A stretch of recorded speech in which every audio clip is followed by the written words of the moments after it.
Boa tarde, meus amigos, tudo bem? Então tá bom. Vamos agora falar sobre a Era Vargas. Mais precisamente, eu vou dividir essa aula em duas partes. E a primeira delas, nós vamos falar sobre a Era Vargas, de 30 até 1937, que vai, primeiro, do período que a gente chama de período provisório, de 1930 a 1934, e depois período constitucional, que vai de 1934 a 1937. Depois disso, num outro momento, nós falaremos sobre Estado Novo, de 37 a 45, ok? Então vamos prestar bastante atenção nessa aula. É uma aula muito cobrada em avaliações externas, em geral.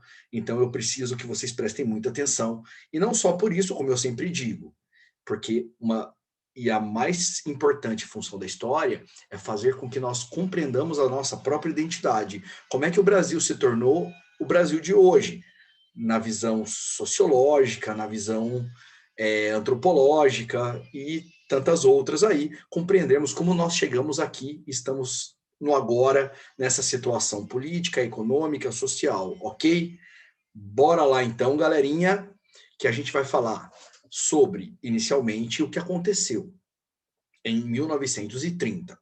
Então, nós vimos até o momento que, a partir de 1930, quer dizer, perdão, que em 1929 nós temos a grande crise econômica, e essa grave crise econômica interfere muito nas eleições.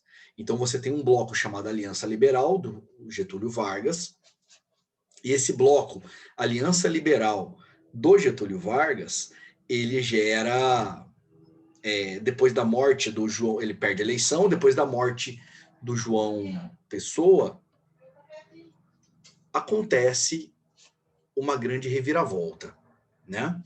O Vargas culpa o governo, o Estado, os tenentes veem uma oportunidade, os tenentes que já vinham na década de 20 inteira fazendo muitos protestos, né? Coluna Prestes e tudo mais, e aí você tem o apoio desses tenentes, o apoio das oligarquias, lembrando das oligarquias dissidentes, você tem a oligarquia mineira muito, mas muito revoltada pela falta do apoio do Washington Luiz, a quebra do café com leite, e todo esse fator, essa preponderância, essa maré se volta contra o Estado, na época comandado pelos paulistas. Não teve jeito. Sai vencedor, a Aliança Liberal, liderada por Getúlio Vargas, sai vencedor de toda essa, que chamou de Revolução de 30, que não é uma revolução, o Brasil nunca teve uma grande revolução, a gente já viu isso em outros pressupostos, mas eu acho bem interessante a gente trabalhar com a ideia que foi uma grande mudança, uma mudança importante nessa vertente histórica que vai vir a partir de agora, com novos personagens que não só eram esses oligarcas do café, ok? Então, nós vamos começar aqui agora, ó, eu vou compartilhar com vocês aqui um... Vamos lá, para a gente poder falar então. Então, nós temos aqui o que nós acabamos de falar, da Revolução de 30, com o Washington Luiz, o Júlio Prestes, que nós falamos a formação da Aliança Liberal, o assassinato do João Pessoa, que a gente viu que foi um crime passional também, não foi nada político, não foi um crime político.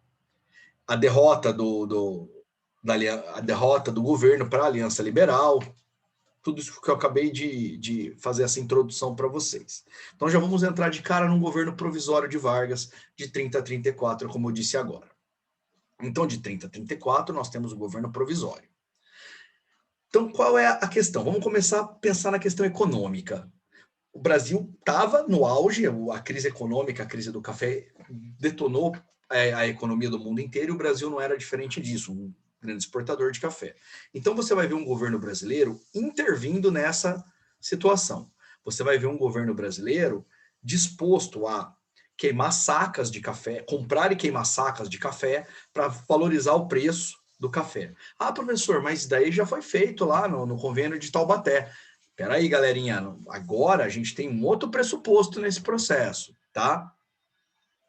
Ele não está comprando para valorizar e favorecer. A gente não pode esquecer, só favorecer, perdão. A gente não pode esquecer que o café ainda era o nosso grande X da questão econômica. E você, a partir do momento que você sacrifica o café, você está sacrificando de cara vários outros fatores econômicos que estão indo no conjunto. Inclusive, o nascimento de uma industrialização muito forte na década de 10, na década de 20 principalmente, e que você poderia pôr tudo a perder. Então, vamos lá. Depois da Primeira Guerra nós já falamos sobre isso. Então, salvar o café era uma questão de preponderância, era uma questão importante para todo esse processo.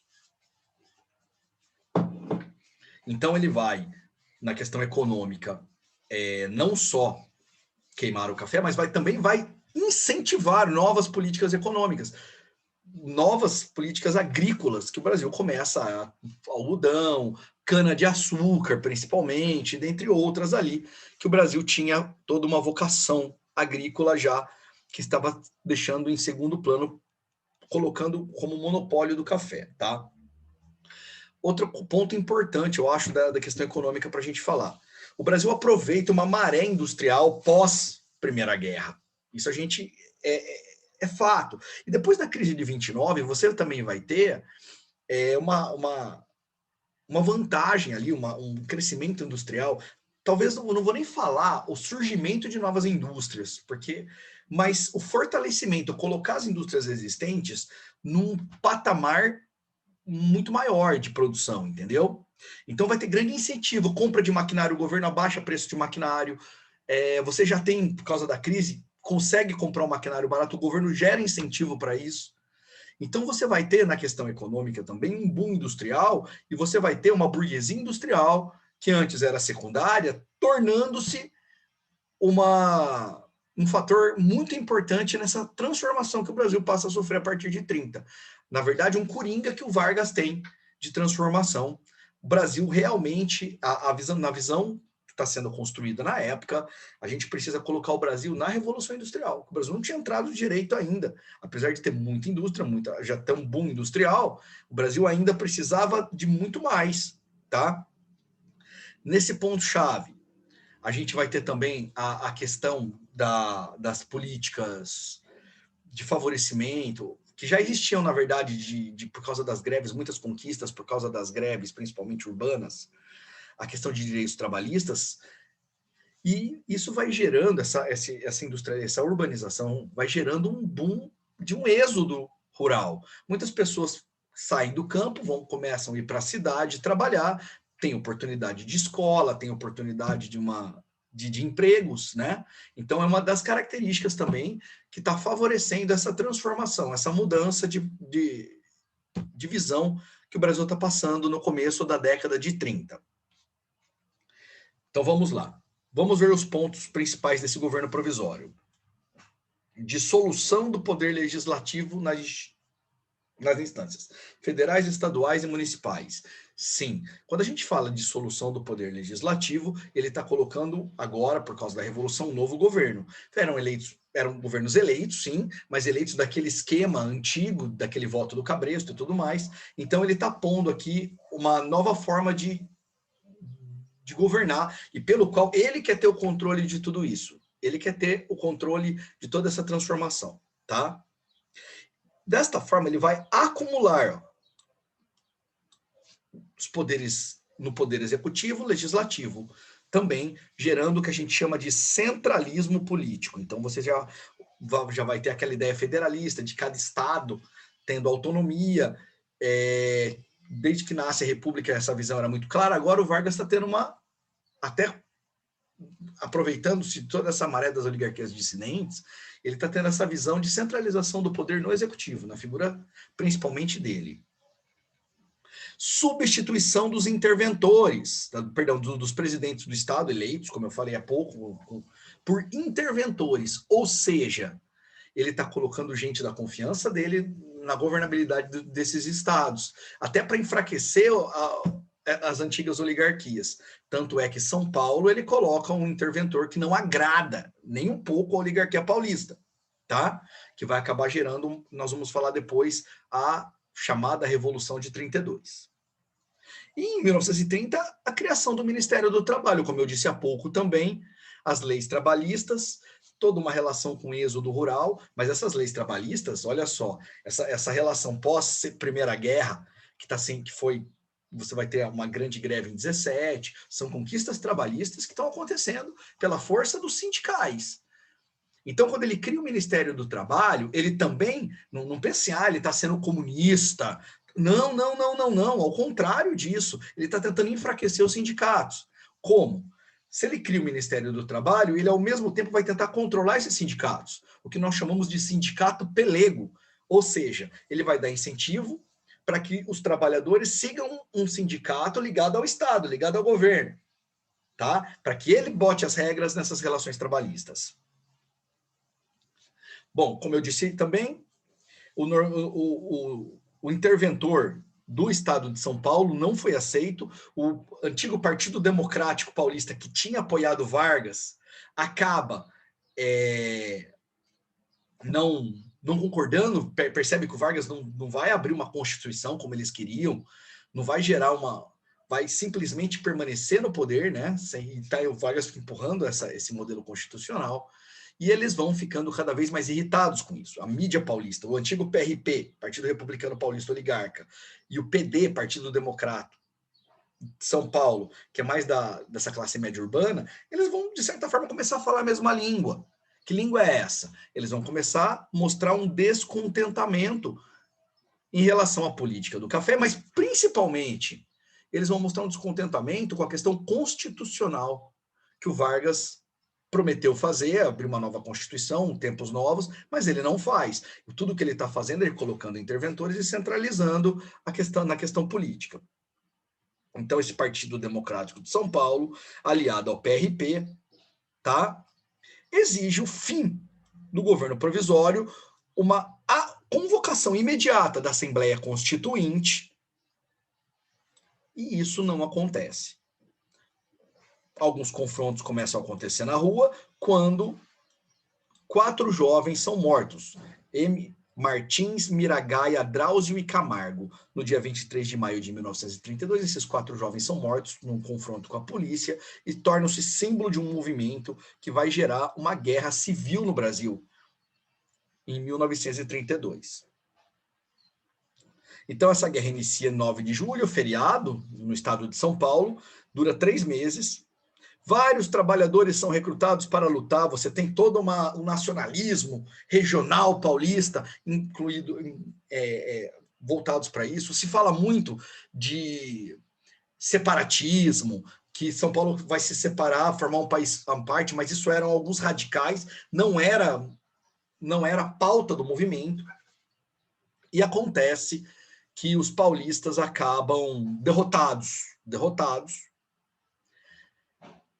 em outubro de 1932, e Vargas, assim que os paulistas acabam derrotados, o Vargas já abre uma Assembleia Constituinte, como se dissesse assim, tá vendo, não precisava morrer tanta gente, eu já ia fazer isso, né?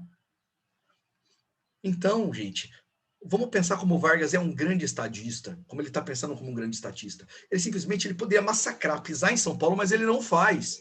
O que ele faz é, ao invés de massacrar São Paulo, ele simplesmente apazigua, como se fosse um filho pródigo, calma, e acaba colocando São Paulo dentro de um pressuposto de controle, ok? Bom, então, esse movimento paulista, chamado, a gente tem uma imagem aqui dos paulistas, né, se concentrando para...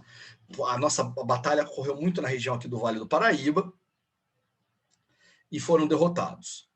Entre 1934 e 1937, ocorre o governo constitucional. Então, Vargas, depois dessa Constituição, né, ele vai colocar aqui, ó, a manutenção dos 3 poderes, cria uma justiça eleitoral já pensando na eleição, só que o primeiro presidente, pós-Constituição, seria eleito indiretamente. E, obviamente, com controle de tudo que ele tinha, ele foi eleito, o próprio Vargas foi eleito presidente do Brasil, mas agora ele não era mais provisório, ele era até que houvesse novas eleições, que estavam marcadas para 1937.